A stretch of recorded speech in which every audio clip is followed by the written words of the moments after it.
Bismillahirrahmanirrahim. Bismillahi wa bihamdih. Assalamualaikum warahmatullahi wabarakatuh.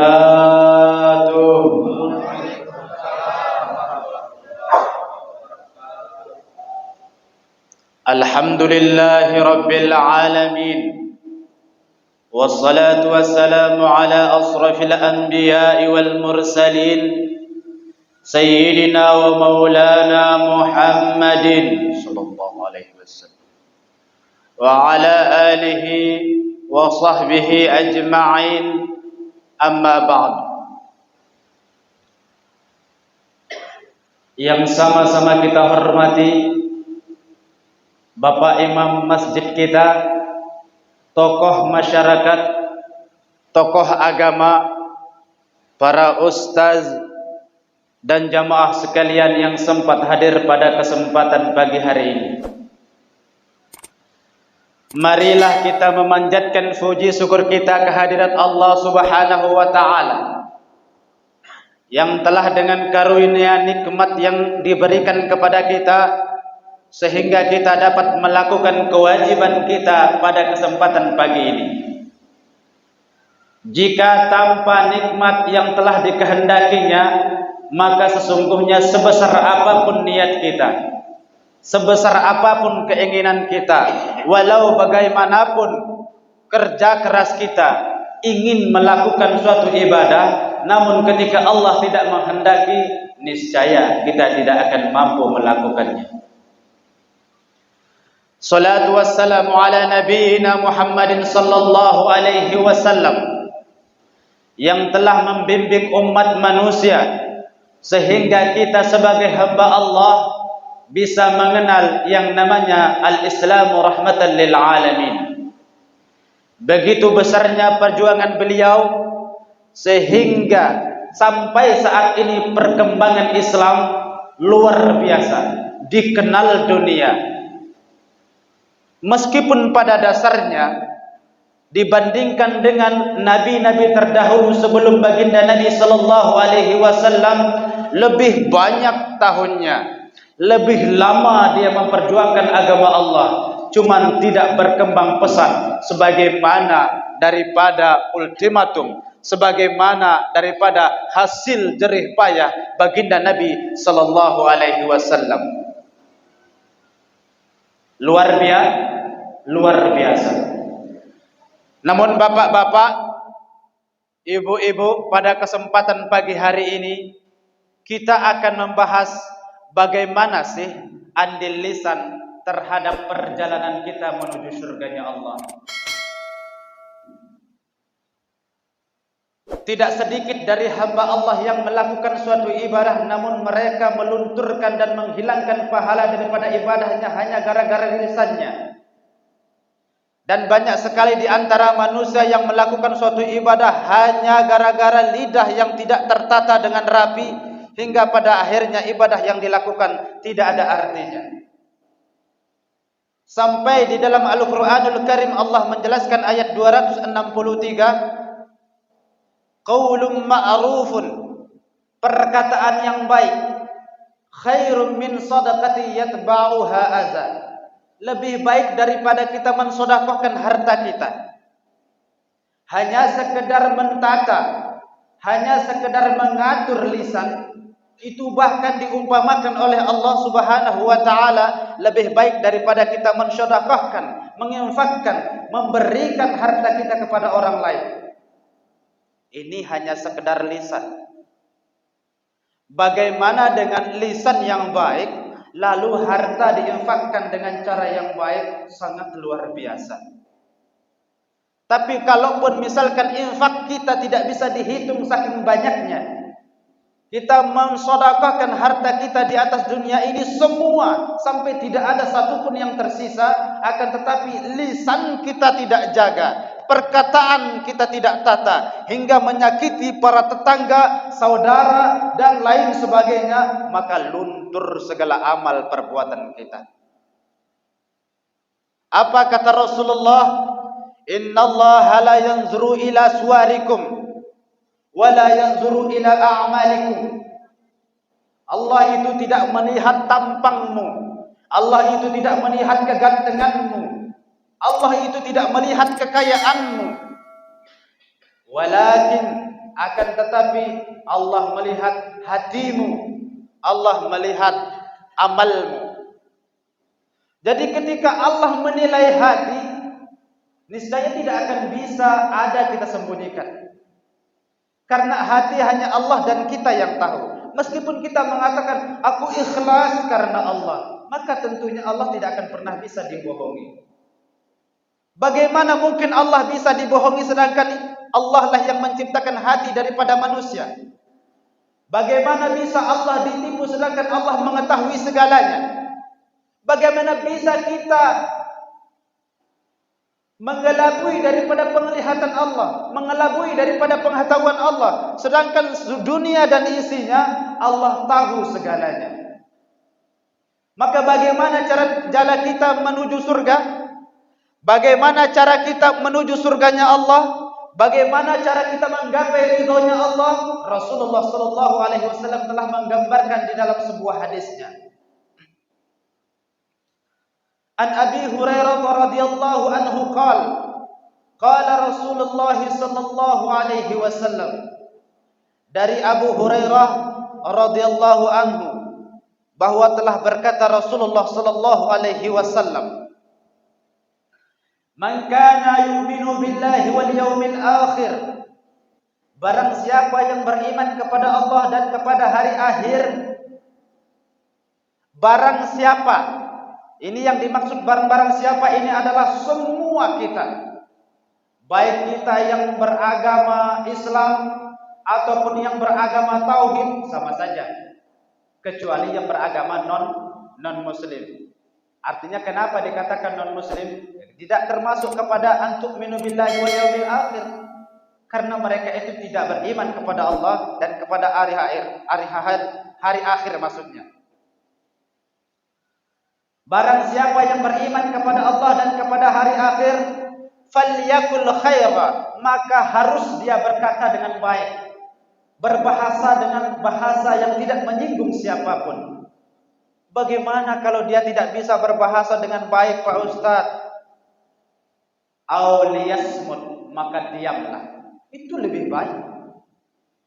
Jika kita tidak mampu berkata-kata dengan baik, jika kita tidak mampu berbahasa dengan tertata sehingga tidak menyinggung saudara-saudara kita, maka auliyasmut, maka diamlah kita. Itu lebih baik daripada kita cuap-cuap. Namun kadang-kadang kita, meskipun kita tidak tahu bahwa perkataan kita itu menyinggung daripada saudara kita, cuap-cuap betul tidak ada hentinya. Pulang dari masjid, sholat rajin, puasa rajin, habis itu menggibah saudara, menggunjing saudara sendiri, memfitnah saudara sendiri. Ini bisa melunturkan dan menggugurkan amal ibadah kita kepada Allah Subhanahu wa taala. Lalu yang kedua, apa kata Rasul? Man kana yu'minu billahi wal yawmil akhir, barang siapa yang beriman kepada Allah dan kepada hari akhir, falyukrim, maka hargailah jarahu, tetanggamu. Maka hormatilah tetanggamu, hargailah mereka, jangan singgung mereka, jangan kau gibah gunjing mereka. Jika mereka punya salah, nasihati, jangan digunjing, jangan digibah. Sangat-sangat pandai sekali kita mencari kesalahan daripada saudara kita, akan tetapi jarang sekali kita pandai mengkaji diri kita sendiri. Saudara kita punya kesalahan sedikit, kita umbar di mana-mana. Tetangga kita punya kesalahan sedikit, kita ceritakan di media sosial, di teman-teman sejawat, semua tempat-tempat yang ramai kita umbar. Inilah salah satu contoh teman-temannya syaitan nanti di hari akhir. Karena tidak lega syaitan itu apabila anak Adam ini tidak mampu dijerumuskan ke dalam jalannya. Karena itulah keinginan syaitan, karena inilah keinginan iblis sebelum iblis ini diusir dari surga. Bahkan pada awal penciptaan manusia, yakni Nabi Adam alaihissalam, iblis ini tidak mau sujud kepada Nabi Adam atas perintah Allah. Apa kata iblis ketika disuruh oleh Allah Subhanahu wa taala bersujud kepada Nabi Adam? Ana khairum minha. Aku lebih baik dari dia. Ana khalaqtu minan nar wa huwa khalaqtu min tin. Aku ini engkau ciptakan dari api ya Rabb, dan dia engkau ciptakan dari tanah. Sesungguhnya aku lebih mulia daripada dia. Ngapain saya harus sujud kepada dia ya Rabb? Maka murka Allah mendengar apa yang diucapkan oleh iblis ini. Diusirlah dia dari surga. Kenapa? Hanya satu kesalahannya. Iblis ini sebenarnya makhluk Allah yang paling taat kepada Allah sebelumnya. Ceritanya begini. Sebelum Nabi Adam alaihi salam diciptakan di atas dunia, ada seorang jin yang namanya Sumia. Semua ini memiliki banyak anak sehingga berkembang berbentuk atau membentuk kerajaan-kerajaan di atas dunia ini. Dan yang namanya jin ini hampir sama seperti kita manusia, memiliki nafsu dan memiliki keinginan-keinginan yang tiada sampai terkontrol. Lalu anak-anak jin yang namanya Sumia ini memiliki kerajaan-kerajaan tersendiri. Saking banyaknya anaknya, mereka berperang antara satu dengan lain-lainnya. Maka melihat hal itu terjadi, Allah Subhanahu wa taala memerintahkan para malaikatnya untuk memusnahkan jin-jin yang ada di bumi ini karena sudah merusak bumi. Lalu berangkatlah para malaikat turun ke bumi memusnahkan mereka. Tersisalah satu jin yang namanya Azazil. Namun Azazil ini yang memberi nama adalah Jibril. Malaikat Jibril meminta kepada Allah, ya Rabb, tersisa satu anak jin, maka izinkanlah aku merawatnya ya Rabb. Karena Jibril yang minta, maka Allah mengabulkan permintaan daripada malaikat Jibril. Lalu dibawalah Azazil ini ke tempat malaikat di mana malaikat semua beribadah kepada Allah. Tidak berselang lama Azazil ini dibesarkan daripada Jibril. Diajarkan, dididik sehingga menjadi satu tingkat dia dengan para malaikat. Bahkan saking lamanya beribadah kepada Allah, saking taatnya beribadah kepada Allah, Azazil ini menjadi pemimpin para malaikat pada waktu itu. Lalu kemudian saking hebatnya, saking taatnya Azazil ini, maka dari itulah merasa diri taat, merasa diri paling mulia, merasa diri lebih, pokoknya lebih dari yang lainnya. Ini sangat-sangat berbahaya sekali terhadap kita yang memiliki penyakit hal itu. Bahaya sekali. Menjadi orang baik, bagus. Menjadi merasa lebih baik, kacau. Menjadi orang yang alim dan soleh, luar biasa. Tapi merasa diri paling alim dan paling soleh, ini yang membinasakan. Merasa dan terus merasa. Jangan sampai nanti sholatnya rajin, puasanya tidak pernah ketinggalan, lalu ketika melihat orang yang melakukan maksiat atau orang yang tidak ikut sholat berjamaah, Masya Allah, ini orang kapan dapat hidayah seperti kita ya? Ini sudah lain. Kapan dia rajin sholat seperti kita? Kapan dia taat seperti kita? Nih, lihat si ini. Si Samuel misalnya. Ceramah di mana-mana. Hadis disampaikan. Lihat ini. Contoh ini. Itu sudah lain. Hati sudah berbeda. Sedangkan yang patut kita contoh di dunia ini adalah Rasulullah SAW. Apa kata Al-Quran? Laqad kana lakum fi Rasulillahi uswatun hasanah. Sesungguhnya Rasul itu Muhammad sallallahu alaihi wasallam itu adalah contoh tauladan yang baik. Maka tidak ada contoh yang lebih baik daripada selain Rasulullah sallallahu alaihi wasallam. Enggak ada yang lebih baik selain Rasulullah. Baik dia kiai, baik dia itu orang yang kita pandang sebagai orang yang rajin sholat, rajin ibadah. Yang namanya manusia biasa tidak luput dari salah dan dosa. Entah itu dari bibirnya, entah itu dari matanya, entah itu dari kakinya, entah itu dari apapun yang ada di dalam anggota tubuhnya, pasti melakukan yang namanya salah dan dosa. Pasti pernah melakukan yang namanya salah dan dosa. Maka jangan pernah merasa lebih baik daripada orang lain. Punya kita tetangga, hargai dia. Punya kita tetangga, hormati dia. Dapat kita rezeki yang banyak, kasih dia, tapi jangan disebut.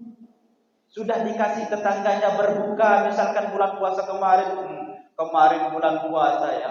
Kalau saya nggak kasih dia untuk berbuka, mati dia kelaparan. Itu karena saya, gugur amalnya. Makanya dalam Al-Quran seperti ayat yang dibacakan pertama kali tadi, qaulun ma'rufun, berkata yang baik, khairun min sadaqati yatba'uha adza. Lebih baik daripada kita mensedekahkan harta kita kepada mereka. Kalaupun misalkan kita tidak mampu bersedekah, jangan gunjing mereka, jangan umpat mereka. Saya kasih contoh. Ada misalkan orang datang ke rumah kita, Pak, 2 minggu saya tak dapat makan. Mau berbohong atau tidak itu urusan mereka. Yang penting misalkan mereka datang ke rumah kita dengan ucapan seperti itu. Sebulan saya tak dapat makan, Pak. Mohon rezekinya, mohon uangnya, saya mau pakai beli beras misalnya. Udah nggak ngasih, dia bilang, kau pergi saja dari rumahku. Enyahlah kau dari tempatku. Meminta-minta terus kau kerjakan. Tak tahu malu kau. Jangan. Kalau tak ngasih cukup katakan, maaf Pak, hari ini saya tidak ada rezeki misalnya. Saya tidak ada uang untuk dibagi misalnya. Perkataan yang baik maka sampaikanlah. Kalau tidak ngasih. Kalau ngasih pun jangan disebut. Kalau ngasih jangan diumpat orangnya. Nih kau rezeki, dikasih beras misalnya, dilempar muka orang. Lebih baik jangan ngasih. Karena hati mereka itu yang meminta-minta tersakiti. Makanya Allah mengatakan qaulun ma'rufun khairun min sadaqati yatba'uha adza. Jadi yang ketiga, apa kata Rasulullah? Man kana yu'minu billahi wal yaumil akhir. Barang siapa yang beriman kepada Allah dan kepada hari akhir,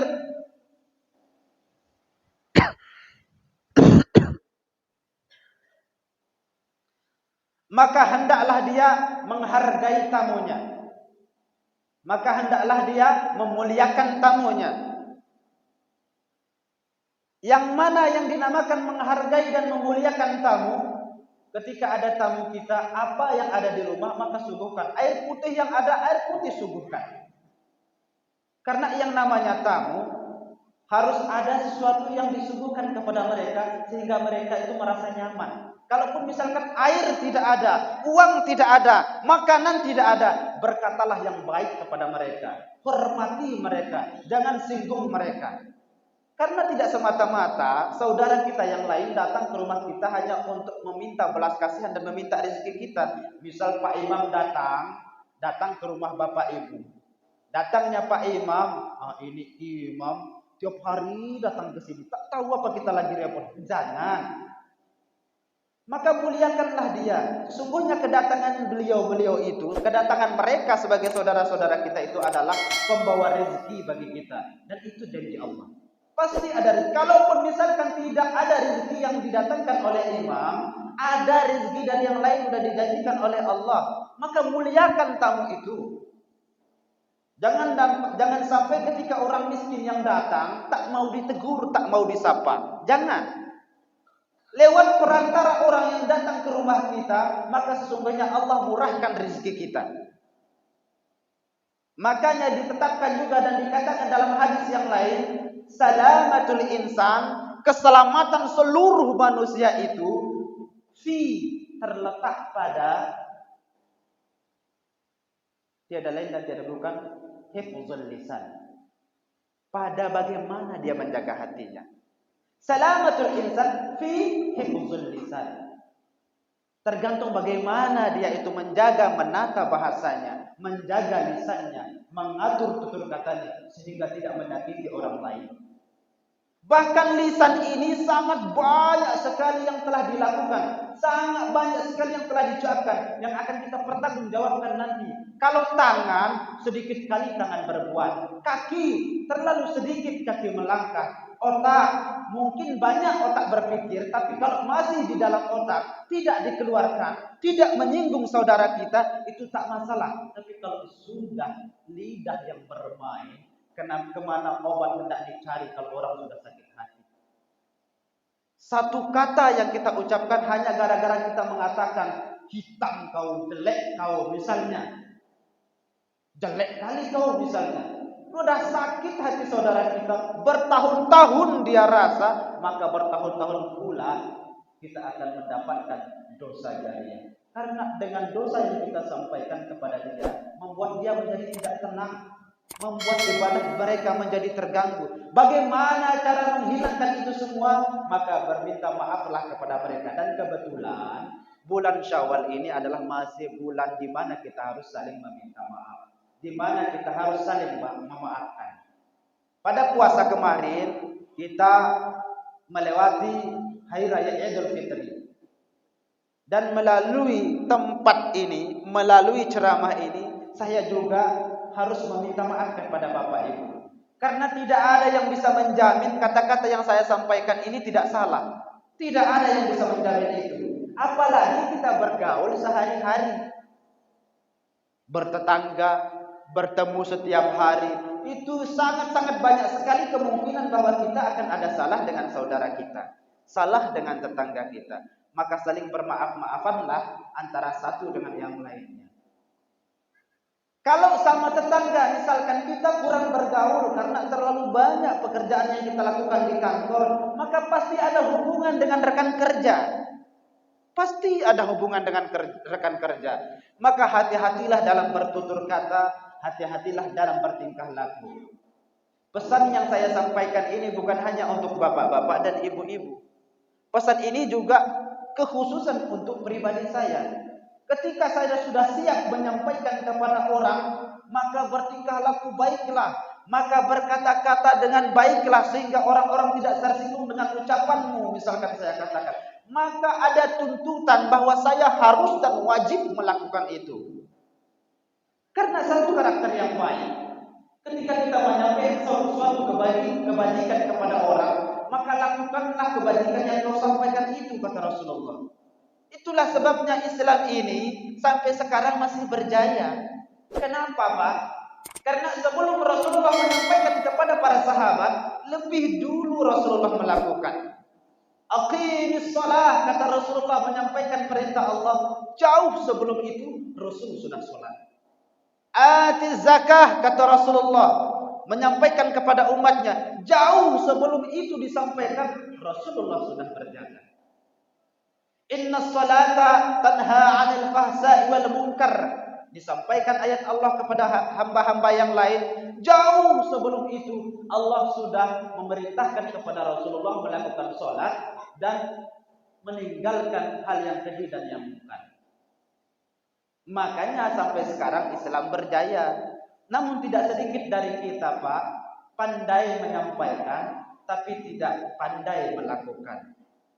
Pintar mengutarakan tapi lupa mengaplikasikan. Itu tidak sedikit. Di dalam panggung ke panggung, dari meja ke meja, dari mimbar ke mimbar mengatakan wala taqrabuz zina, dia mengangkat tangan menyampaikan ayat Allah, tapi pulang-pulang tidak sedikit daripada mereka yang menyampaikan itu melakukan zina di mana-mana. Itu tidak sedikit. Nauzubillahi min dzalik. Semoga kita terhindar dari apa yang bentuknya seperti itu. Karena hal itu kadang-kadang kita tidak bisa menjaga. Sampai dalam hadis yang lain Rasulullah mengatakan, bagi siapa yang bisa menjamin sesuatu terhadapku. Apa itu ya Rasulullah? Kata para sahabat, ada dua. Yang mana yang dua itu ya Rasulullah? Barang siapa di antara kalian yang bisa menjamin, menjaga sesuatu di antara dua janggutmu. Apa maksudnya? Lisan. Dan barang siapa yang menjamin kepadaku bisa menjaga di antara dua kakinya, apa maksudnya? Kemaluan. Maka ku jamin dia akan kumasukkan ke dalam surganya Allah. Aku akan memberikan syafaat kepadanya supaya dia akan masuk surga Allah bersamaku, kata Rasulullah. Ini ada dua hal yang ada jaminan dari Rasulullah. Apabila kita mampu menjaganya, maka kita akan disyafaat oleh Rasulullah masuk ke dalam surganya Allah. Kenapa dua hal ini mendapat jaminan daripada Rasulullah SAW? Karena dua hal ini sangat berat ketika kita jaga. Berat betul kita jaga.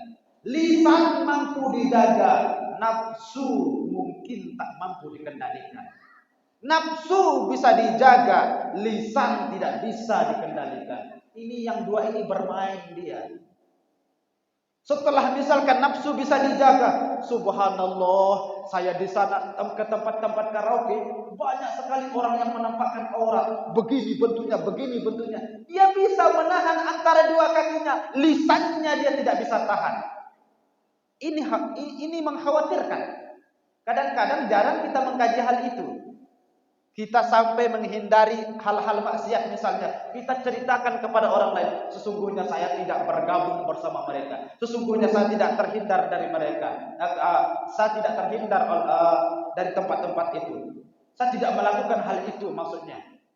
Lalu kemudian dari setelah kita bercerita, kita berniat supaya ingin disanjung oleh orang. Luar biasa kau ya. Itu sudah lain.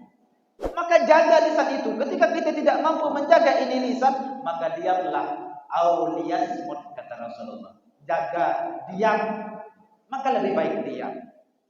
Daripada kita berbicara, tapi tidak bisa terkontrol. Ini kalau berbicara tentang hubungan antara masyarakat yang satu dengan masyarakat yang lain.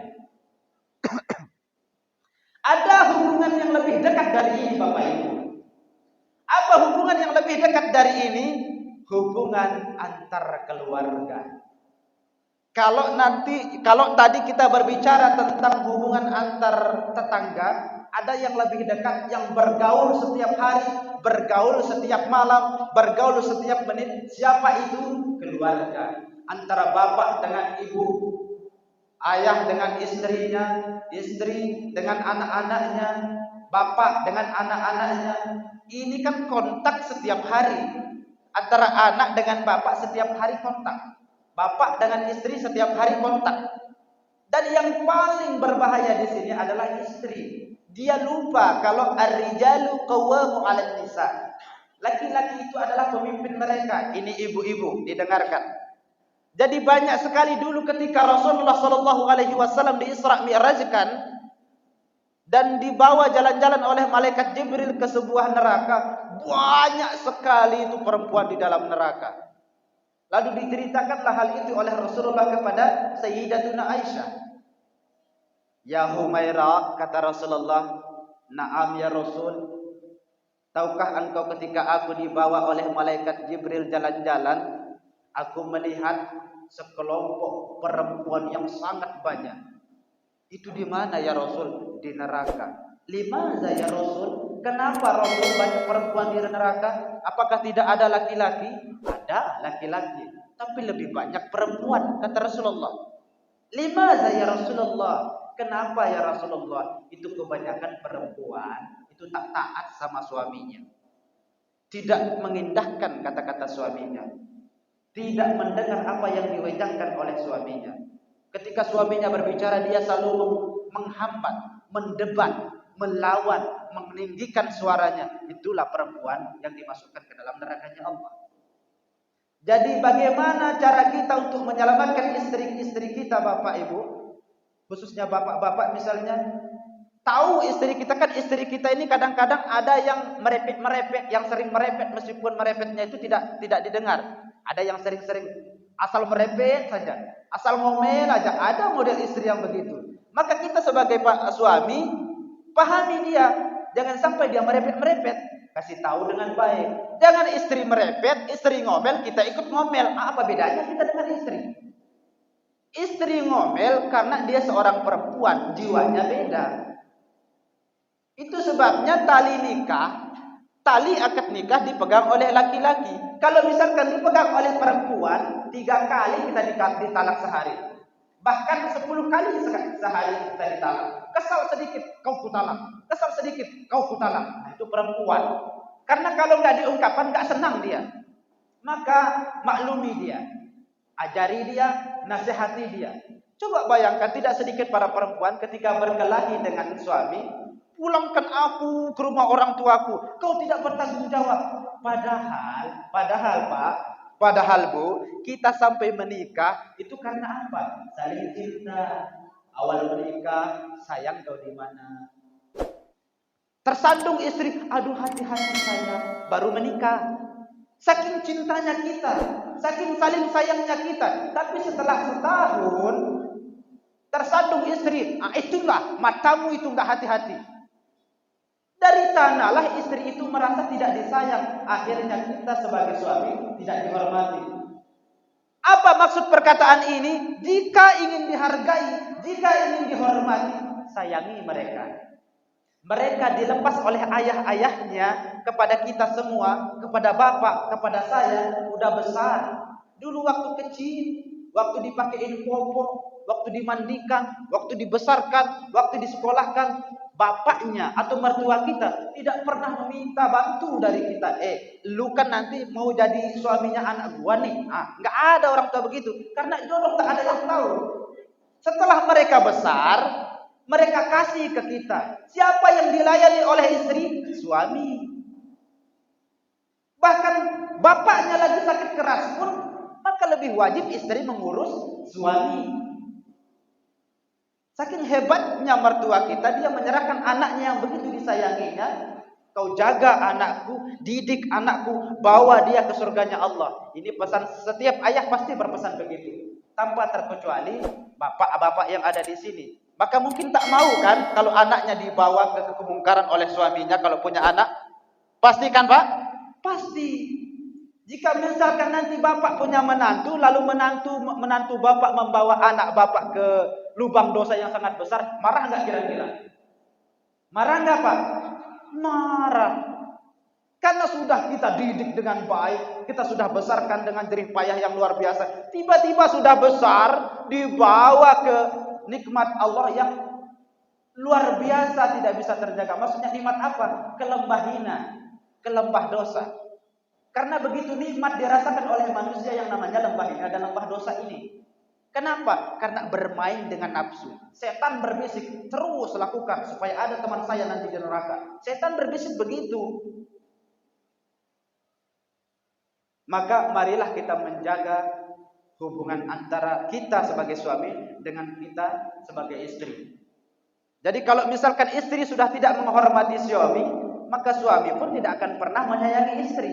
Istri kalau ingin disayangi, maka hormati suami. Suami kalau ingin dihargai, maka sayangi istri. Bagaimana cara menyayangi mereka? Berkata-katalah dengan kata-kata yang baik. Ingat, ada dicontohkan oleh baginda Nabi. Setiap berkata-kata dengan istrinya, dia tidak mengatakan, kan nama istri beliau adalah Aisyah. Kalau orang Lombok nama istri Aisyah, suami manggil Icek, itu orang Lombok. Kalau orang Batam nggak tahu saya, ada panggilan khusus itu istri. Icok, di mana kamu Icok? Orang Lombok kalau namanya Aisyah begitu. Tapi baginda Nabi apakah mengatakan itu? Tidak. Ya Humairah, hai istriku yang pipinya kemerah-merahan. Kalau kata-kata lainnya, hai istriku yang paling cantik di dunia, laksana bidadari. Begitulah umpamanya. Saya pernah melakukan itu Pak Ustaz, waktu baru-baru nikah dulu. Sekarang kan lain Pak. Istri saya jarang sikat gigi, dia jarang mandi, maka tak sayang lagi saya. Maka jadi istri, jaga adab kepada suami. Kalau misalkan istri belum mandi, jangan tampang petentek di hadapan suami, supaya suami itu tidak melirik yang lain. Itu untuk istri. Dan untuk suami, jangan menuntut istri untuk cantik, tapi tidak pernah diberikan skincare misalnya. Ketika suami menuntut istri untuk cantik dan wangi, maka biayai dia. Karena manusia atau perempuan itu cantik, itu kadang-kadang kalau bukan dari sananya, pasti dari dananya. Kalau bukan dari sananya, pasti dari dananya. Kenapa? Makin kaya dia, makin banyak alat-alat, bahan-bahan, parfum, skincare, make up yang dia pakai, maka makin cantik dia. Makin pandai dia merawat tubuhnya, maka makin indah kelihatannya. Jika ingin melihat istri cantik, danai dia, supaya kita tidak melirik yang lain. Ini biasanya begini, rumput tetangga lebih hijau daripada rumput sendiri. Karena rumput tetangga itu dibiayai sama yang punya rumput. Dulu sebelum kita mengambil itu istri, kurang apa dia sehingga kita rela bela-belain. Bahkan kalau misalkan kita ditukar dengan dunia dan isinya, saking cintanya kita sama istri kita sebelum menikah, kita tak mau. Kau carilah yang lain, masih banyak ke perempuan lain. Tidak, aku tidak bisa hidup tanpanya. Pasti itu keluar. Kenapa? Saking cantiknya dia. Tapi setelah menikah, setelah kita dapat, oh, dia sudah jelek. Kenapa? Kita tidak mau membiayai. Kenapa dia cantik sebelum kita ambil? Karena bapaknya kalau anak minta, "Pak, saya mau beli ini," pasti dikasih. Itu hebatnya bapak, dibiayai. Dia nggak nanya, "Kau mau beli apa?" Dia nggak nanya. "Pak, minta uang 1 juta, kau mau beli apa?" Tidak usah beli, itu aja kau beli. Jarang bapak yang bilang. Tapi kalau suami diminta, "Pak, ya, minta 100 pakai beli skincare." Skincare dulu, lauk beli tuh, beras beli, itu urus anak. Tidak sedikit bapak-bapak yang begitu. Betul? Tidak sedikit. Kalaupun di sini tidak ada, di tempat lain banyak. Malas betul dia itu mendanai istrinya. Hingga pada akhirnya, "Kau tidak seperti yang dulu lagi. Sekarang kau bau ketiaknya." Karena nggak pernah dibiayai. Kalau mau wangi ketiak istri, danai. Kalau mau cantik itu istri, kasih dia perlengkapan untuk membuat dirinya menjadi cantik. Jadi jangan menuntut istri cantik, tapi kita tidak berani mengeluarkan uang. Saya sudah capek-capek mencari rezeki, kau yang menghabiskan. Memang kerjaan istri begitu. Harus sadar itu. Kerjaannya istri hanya itu. Maka tanggung jawab kita memenuhi itu. Tapi Pak Ustadz dia belinya itu nggak karu-karuan. Kadang-kadang dia beli tapi tidak pakai.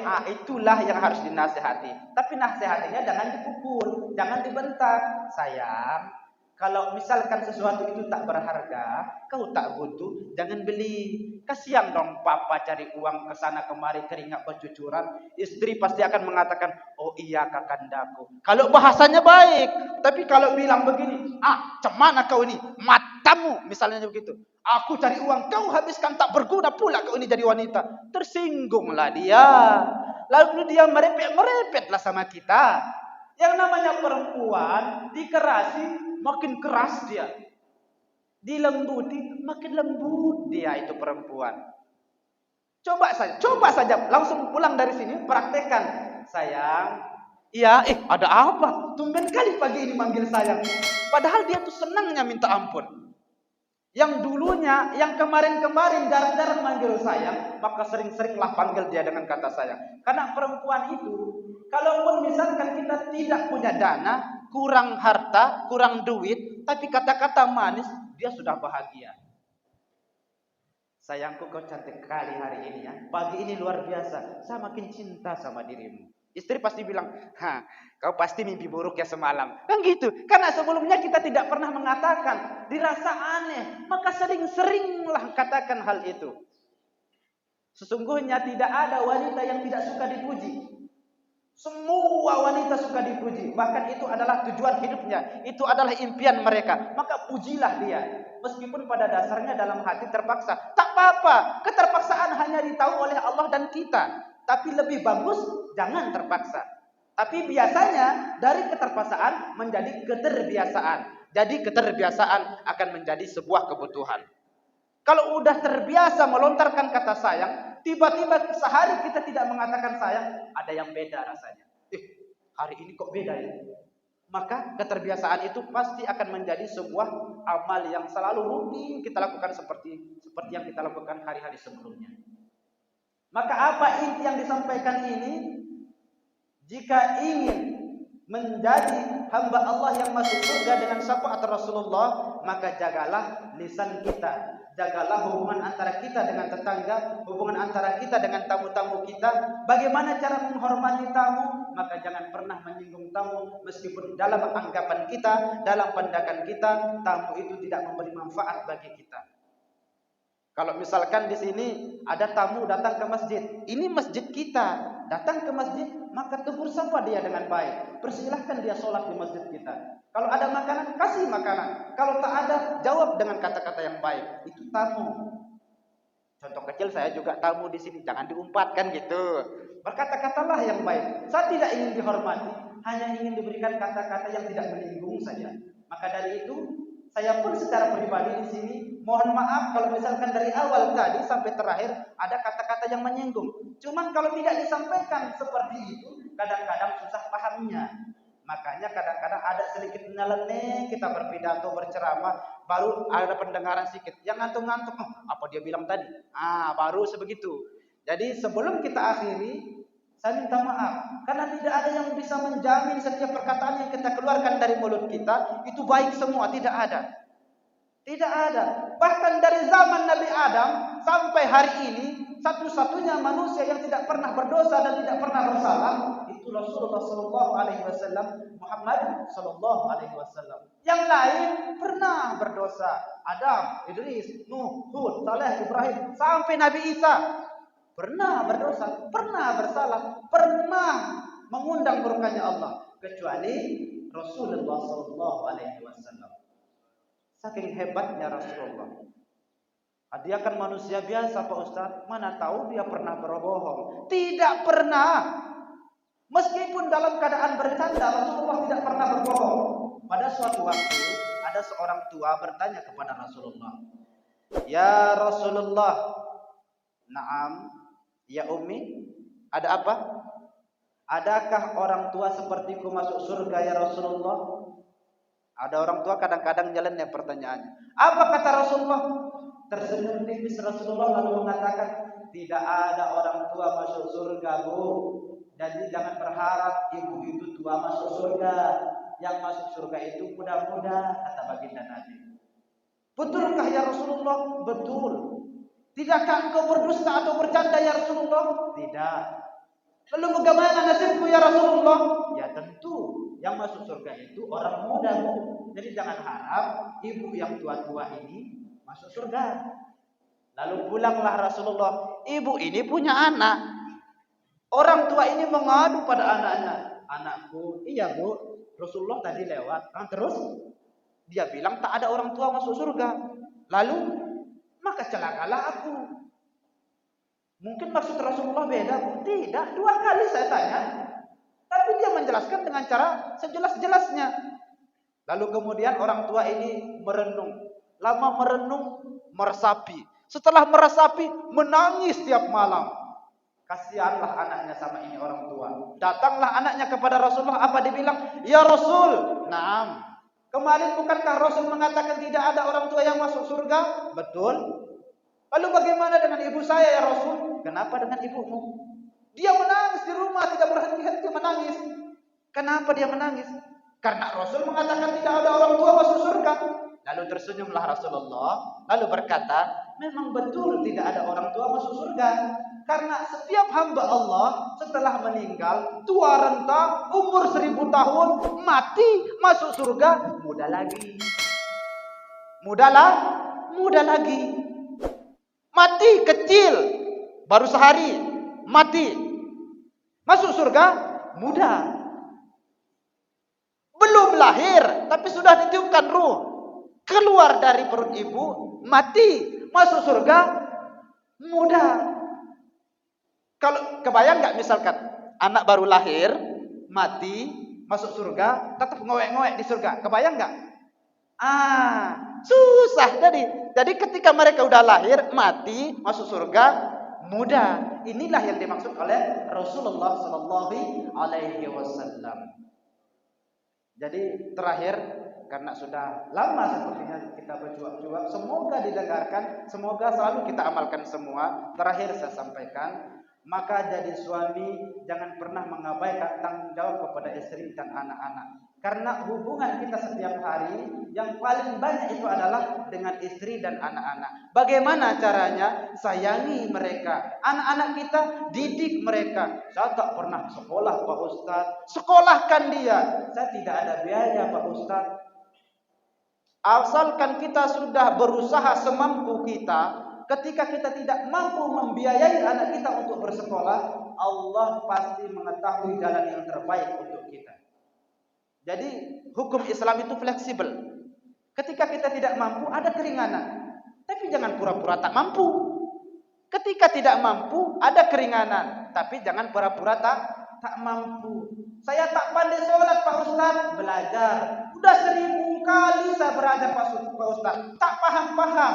Tetaplah belajar. Tapi sholatlah dengan kemampuanmu itu. Niscaya Allah mengetahui kemampuan hambanya. Misalkan dalam sholat, kita cuma hafal Al-Fatihah saja. Pakailah Al-Fatihah itu sholat dari awal sampai akhir, tak masalah. Allah mengetahui kemampuan kita. Cuma jangan berhenti untuk belajar. Hanya itu yang saya mampu, Ustaz. Saya tak usah belajar lah. Itu salah. Utlubul ilma minal mahdi ilal lahad. Tutuplah ilmu itu dari sejak lahir sampai kita masuk ke ruang lahat. Entah walaupun misalkan kita tak paham-paham sampai mati, yang penting kita belajar. Supaya kita tidak salah. Ada yang kita pertanggungjawabkan di hadapan Allah. Saya sholat pakai Al-Fatihah saja ya Rob. Kenapa kau pakai Al-Fatihah? Hanya itu yang kita bisa. Kenapa kau tak belajar? Saya sudah belajar, cuma tak bisa. Kita ada wejangan untuk menimpali Allah nanti ketika ditanya. Jadi jangan sampai, kenapa kau tak belajar? Malas ya Rob. Dipukul itu. Jangan sampai seperti itu. Jadi apapun yang kita bisa, maka lakukanlah. Jadi hukum Islam fleksibel, tidak memaksa. La ikraha fiddin, tidak ada paksaan di dalam agama. Jangan pernah memaksa orang untuk memasuki agama kita misalnya, atau jangan pernah orang itu memaksa kita untuk masuk ke agama mereka. Jalin hubungan baik dengan mereka, tetangga kita, istri dan anak kita, meskipun misalkan Pak Ustaz, tetangga saya non-Islam, enggak masalah. Walaupun misalkan kita tidak saudara seiman, tapi tetap dia adalah saudara kita sebangsa dan setanah air. Maka jaga hubungan erat antara mereka dengan kita, supaya kita bisa mempertanggungjawabkan apa yang kita lakukan di hadapan Allah Subhanahu wa Ta'ala. Jadi mudah-mudahan kita termasuk hamba Allah yang diridhoi oleh Allah Subhanahu wa Ta'ala. Amin ya rabbal alamin. Namun sebelum kita tutup apa yang disampaikan pada kesempatan pagi hari ini, marilah kita menadahkan tangan kepada Allah Subhanahu wa Ta'ala. Semoga apa yang kita lakukan pada kesempatan pagi hari ini dicatat sebagai amal ibadah yang sangat berharga, sehingga bisa membawa kita di yaumil akhir nanti kepada surganya Allah Subhanahu wa Ta'ala. A'udzu billahi minasyaitonir rajim. Bismillahirrahmanirrahim. Alhamdulillahi rabbil alamin. Wassalatu wassalamu ala asrafil anbiya'i wal mursalin sayyidina wa maulana Muhammadin wa ala alihi wa sahbihi ajma'in. Allahumma rabbana zalamna anfusana wa in lam taghfir lana wa tarhamna lanakunanna minal khasirin. Allahumma rabbana zalamna anfusana wa in lam taghfir lana wa tarhamna lanakunanna minal khasirin. Allahumma rabbana zalamna أنفسنا وإن لم تغفر لنا وترحمنا لنكونن من الخاسرين. اللهم اغفر للمسلمين والمسلمات والمؤمنين والمؤمنات ودخل الجنة بغير حساب. يا الله يا أرحم الراحمين. اللهم أنت ربي لا إله إلا أنت خلقتنا وأنا عبدك وأنا على عهدك ووعدك ما استطعنا وأعوذ بك من شر ما صنعنا وأبو لك بنعمتك علينا وأبو بذنبنا فاغفر لنا يا الله يا رب العالمين. Ya Allah ya Rabb, jadikanlah kami hamba-hamba-Mu yang taat beribadah kepadamu dan Rasul-Nya ya Allah. Ya Allah ya Rabb, ampunilah dosa-dosa kami dan dosa semua keluarga kami yang telah meninggal dunia ataupun yang masih hidup ya Rabb. Ya Rabb ya Allah ya Rabbal alamin. Jagalah kedua orang tua kami ketika beliau sudah meninggal, maka tempatkanlah dia di mana Engkau menempatkan orang-orang yang Engkau ridhoi ya Allah. Ketika orang tua kami masih hidup ya Allah, maka jagalah dia sebagaimana mereka menjaga kami di waktu kecil ya Rabb.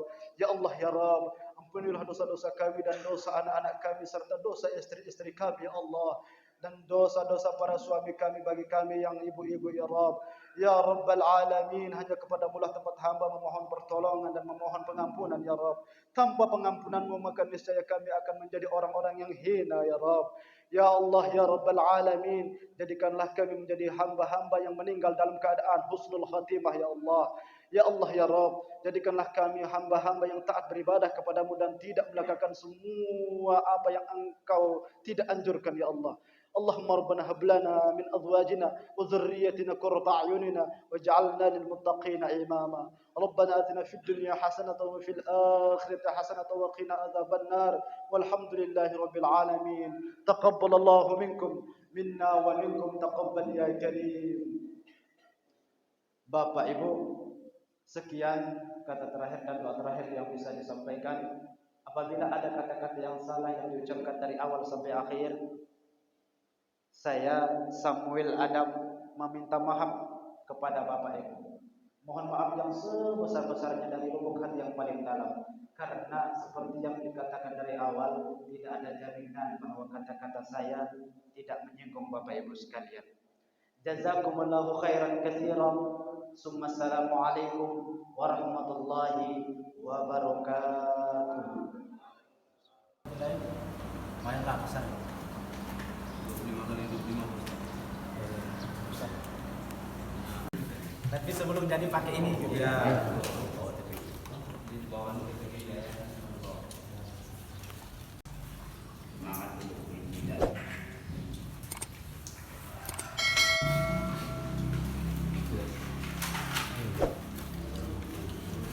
Supaya tak ada yang membelakangi. Sadaqallahul azim.